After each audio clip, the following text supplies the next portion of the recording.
You're at TSA. The alarm goes off. You step aside for the pat-down. The agent asks you to remove your belt.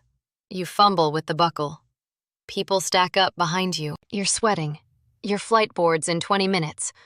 And the buckle won't come loose. Now I know what you're thinking. You've been dressing yourself for 60, 70 years. You know what's comfortable. And you're right, you do. But the airport is different. TSA has different rules. Airplane cabins have different physics. And what works perfectly in your daily life can turn into a genuine problem at 35,000 feet. I watched it happen hundreds of times. I'm Jess. I flew for 16 years, mostly long-haul international routes. And now I tell you what the airlines won't. And here's what I need you to understand. What you wear to the airport is not about fashion.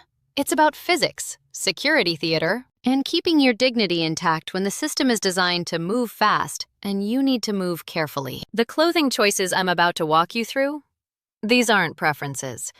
These are the things that caused delays, injuries, medical situations, and missed flights.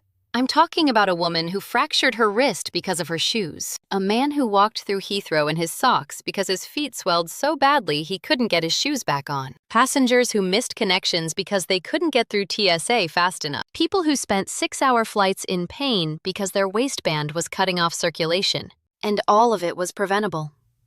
All of it. They just didn't know what they were walking into. The airport system is not built to accommodate careful, thoughtful movement. TSA wants you through the scanner in 30 seconds. The gate agent wants you down the jetway in 2 minutes. Nobody is slowing down for you. So you have to dress in a way that lets you move at their pace, without sacrificing your comfort, your safety, or your dignity. Today, I'm giving you 8 specific items you should never wear to the airport, why they cause problems, and exactly what to wear instead. Let's start with the one that causes the most falls. Never wear lace-up shoes or boots to the airport. I get it.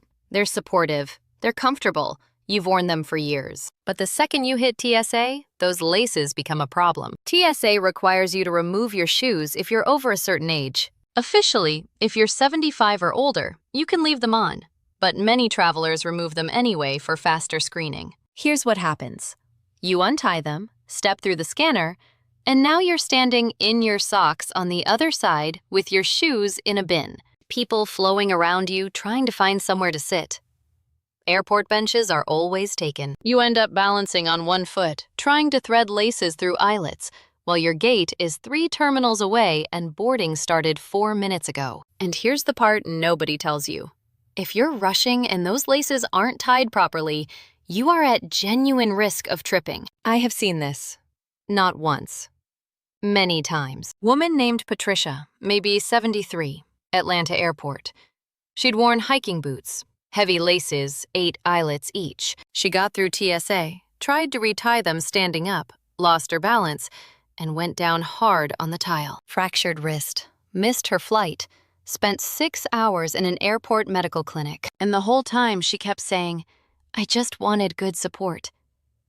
She wasn't wrong to want that. She just needed it in a different shoe. Wear slip-on shoes with elastic or a single strap. Supportive. Stable. You can step out of them, walk through the scanner, and step back in without sitting down. Look for something with a firm sole and a back. I'll come back to why the back matters in a minute. Shoes are half the problem. Let's talk about what's around your waist. Do not wear belts with heavy metal buckles. You wear the same belt every day. It holds your pants up. It's part of your routine. At the airport, it's a guaranteed alarm. TSA scanners are calibrated to detect metal. A large buckle, especially the kind with turquoise inlay, a Western-style plate, or anything decorative, will set off the metal detector every single time. When that happens, you step aside, and the TSA officer asks you to remove the belt. If you can't get it off quickly, they'll offer a pat-down instead. That pat-down includes the waistband. It's thorough. And for a lot of passengers, it's humiliating. Here's the thing nobody explains. You can avoid this completely. Before you even pack, ask yourself this. Does this belt have a buckle I could remove in under 5 seconds if someone asked me to? If the answer is no, don't wear it. Wear elastic waistband pants.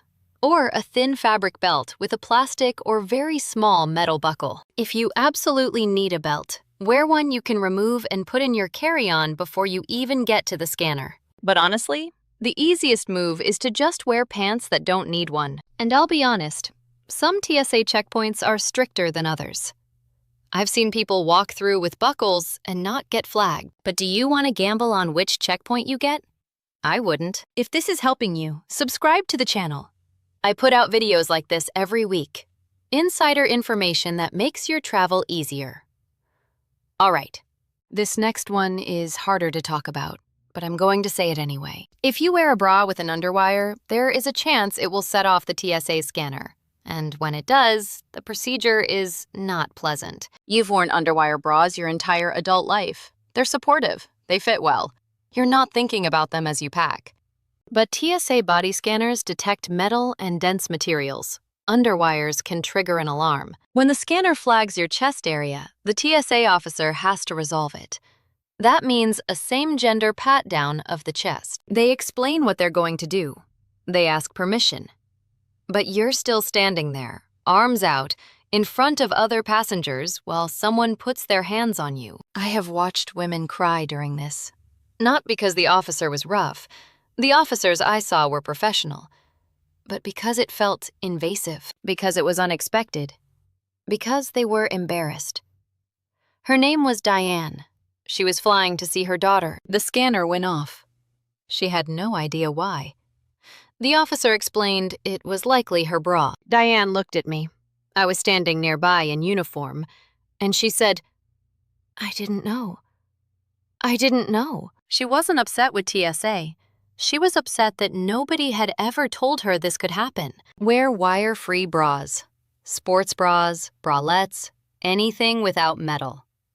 I know that's not ideal for everyone. I know some women need the support.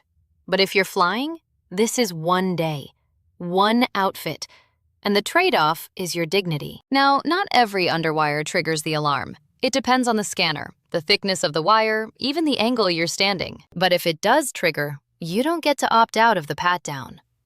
So the question is, do you want to risk it? That was about security. This next one is about what happens once you're actually on the plane. Do not wear tight jeans, leggings without stretch, or anything with a stiff waistband. You put on your regular pants. They fit fine when you're standing. They fit fine when you're moving around. But you're about to sit for 2, 4, 6 hours straight in a seat that doesn't move, in a cabin with low air pressure, and your body is going to respond. This is about circulation and swelling. When you're sitting still for hours, blood pools in your legs. Your feet swell.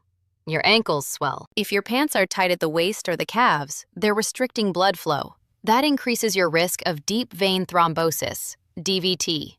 It also just makes you miserable. I can't tell you how many passengers I saw in the galley bent over trying to unbutton their jeans because they couldn't stand the pressure anymore. And here's the part that surprised me. It happens faster than people think. 90 minutes into a flight, the swelling starts. By 3 hours, it's significant. Wear elastic waistband pants, loose-fitting trousers, joggers, anything with give. Your waistband should not leave a mark on your skin. If it does, it's too tight for flying. And if you have a history of circulation issues, or you've been told you're at risk for blood clots, talk to your doctor before you fly. Ask them specifically, should I be wearing compression socks? And if so, when do I put them on? The timing matters. Don't guess. That was about what's too tight.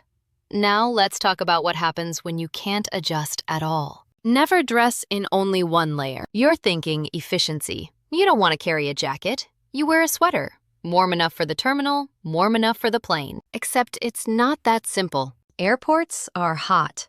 The terminal, especially near the gates, can be 78, 80 degrees. You're walking. You're carrying bags.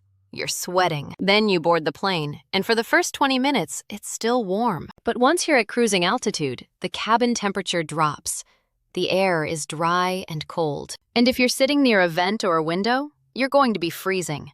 If you're wearing one thick layer, you have no options. You're either sweating in the terminal or shivering on the plane. And you can ask the flight attendant for a blanket, but those blankets are thin. They're also in limited supply, And on some airlines, they don't stock them in economy anymore. Wear 2 or 3 light layers. A base layer, a t-shirt or a thin long sleeve, a middle layer, a cardigan, a fleece, a zip-up hoodie, and if you run cold, a packable jacket or a scarf. You can add and remove as the temperature changes. This is not complicated. It's just intentional. And look, I know this sounds like something your mother told you when you were 7. Layer your clothing. But I'm telling you as someone who spent 16 years watching people suffer because they didn't. It matters. All right, let's go back to shoes for a second, because we're not done. Do not wear shoes to the airport that you have never worn before. You bought them for the trip. They're comfortable in the store. You figure you'll break them in on the way. That is a mistake. Your feet swell when you fly. Not might swell, will swell. It's physics. Lower cabin pressure, sitting still, reduced circulation. Even if the shoes fit perfectly on the ground, they're going to be tight in the air. And if they're new, they haven't molded to your foot yet. That means friction. That means blisters. And once you have a blister at 35,000 feet, you can't fix it.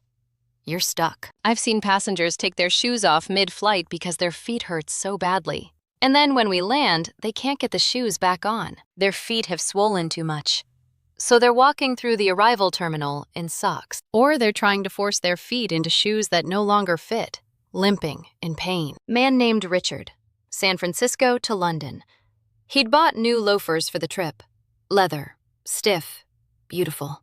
3 hours in, he took them off. 7 hours later, when we started our descent, he tried to put them back on. Couldn't do it. His feet had swollen 2 sizes. He ended up walking through Heathrow in his socks, carrying his shoes, mortified. He told me later he threw the shoes away. Never wore them again. Wear shoes you've worn at least a dozen times. Shoes that are already broken in. Shoes with a little extra room in the toe box. And if you're flying somewhere that requires dressier shoes, pack them. Wear your comfortable shoes on the plane and change when you land. Now, some of you are thinking, fine, I'll wear my slip-on shoes. I'll make it easy. And that brings me to number 7. Slip-on shoes sound convenient, but if they don't have a back or any kind of ankle structure, they are dangerous. Backless mules, slides, even some ballet flats. They're easy to get on and off. They seem perfect for TSA. But here's what happens.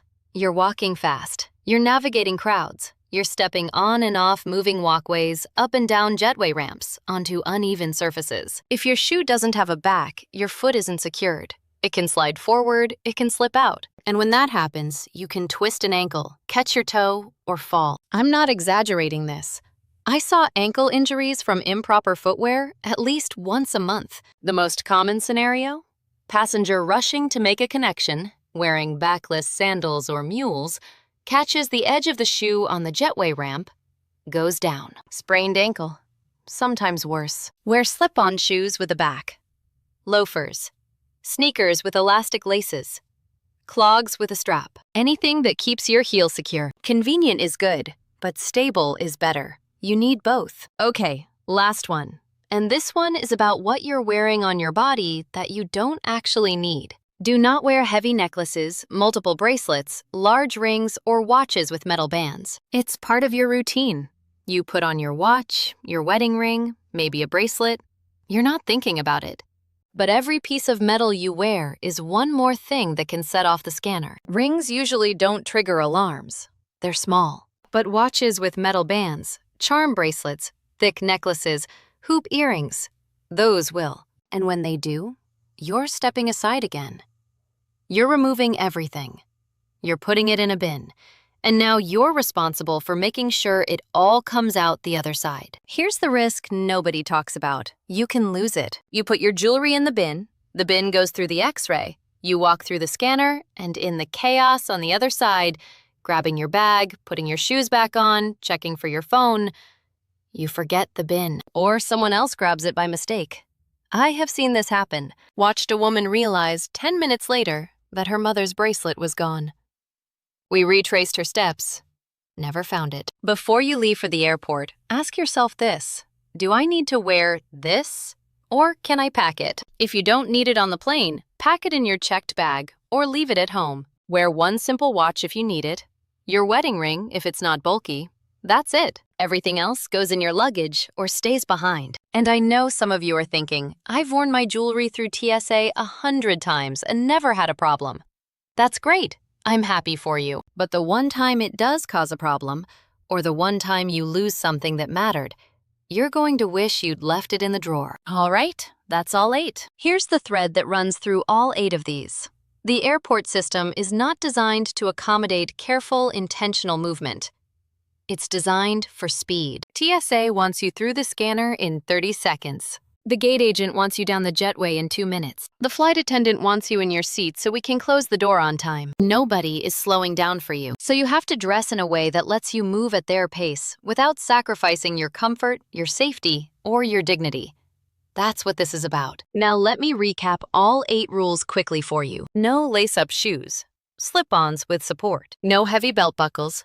Elastic waistbands. No underwire bras. Go wireless for 1 day. No tight pants. Wear something with give. No single-layer outfits. Bring layers you can adjust. No brand new shoes. Only broken-in pairs. No backless slip-ons.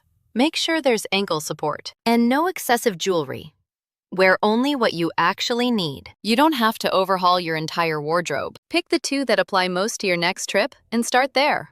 That's enough. I watched a lot of passengers struggle over the years, and the ones who had the smoothest experience weren't the youngest or the most able-bodied. They were the ones who understood the system and dressed accordingly. You should not have to choose between comfort and efficiency. You should not have to sacrifice your dignity to get through an airport. And with the right outfit, you don't have to. Before your next flight, go through your suitcase.